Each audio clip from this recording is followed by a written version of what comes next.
I don't think there's any way you can like really super rework Don Quixote, because it is, yeah, as you said, it is a classic, and our version is very similar to the version danced at Mariinsky, the Alexander Gorsky version.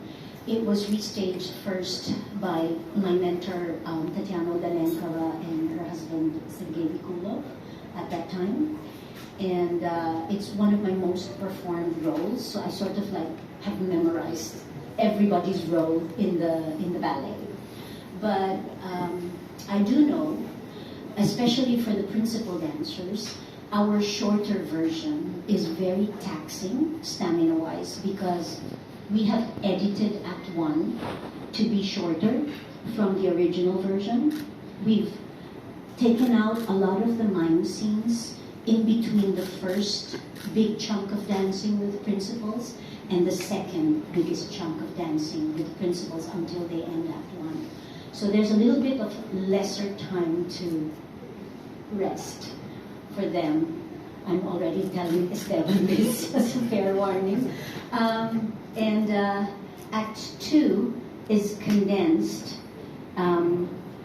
into the gypsy scene, and so the gypsy scene is also shorter, and Act 2 is actually more taxing for Kitri, because she's dancing a very classical variation there, Dulcinea variation, which is, I think, one of the hardest variations to do.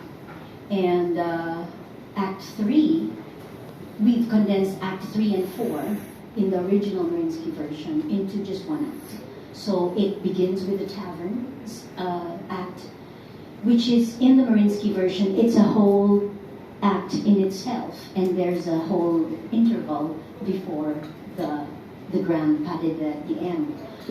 So unfortunately, they don't have that much time to rest from the tavern into the wedding pas de deux. So for this version, I've included a choreography of a padikat, or a dance for four people, a fandango with two couples. I've choreographed it with Mercedes and the Matador, and the gypsy girl and the gypsy boy, so that they have a little bit more dancing to do in the ballet, as well as it serves a purpose of giving a little bit more rest before the wedding pas de deux. They dance it as wedding guests. I've also choreographed a musical interlude in between the tavern and the wedding pas de deux.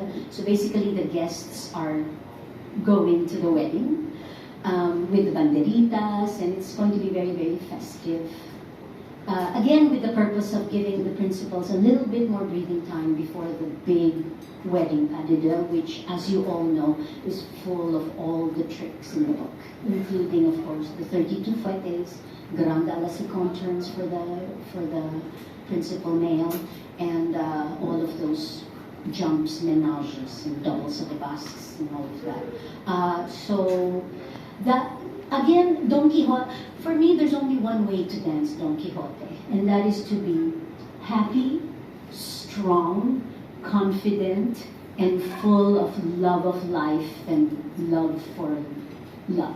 Very passionate about everything, and every single moment on stage is full of 100% commitment and 110% energy.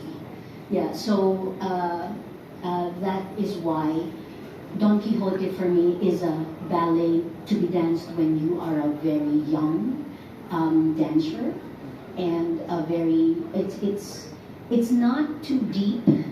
It doesn't need a lot of say wisdom to dance it, because it's like it's more of, you just have to be filled with energy, confidence, and solid 100% technique. And it's a claptrapper.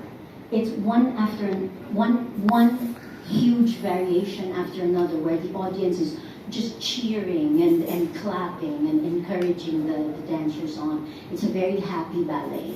It's comic, and I think it's a great ballet, in fact, to introduce kids to more than Nutcracker. In fact, I think more than Nutcracker, Don Quixote is a perfect classical ballet to introduce kids to, because they really understand what's going on. They laugh, and and you can see that the dancers are enjoying themselves, and the audience is enjoying as well.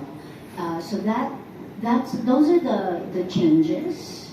There's a couple of new costumes. Esteban brought his costumes from San Francisco, and what else is new? Beatrice tutu. Beatrice tutu, wedding tutu is new. And what else is new? Yeah, I think it's a very standard. Yeah, Esteban is new. Esteban is new. Yeah, and I think that the energy will simply be infectious on stage, because I can already tell from just the 1.5 days that we've been together that it's going to be a great. In fact, I was very surprised that Esteban had not danced Basilio before, because I would think that it would be the perfect role for him to perform as one of his first full-length ballets as a principal dancer.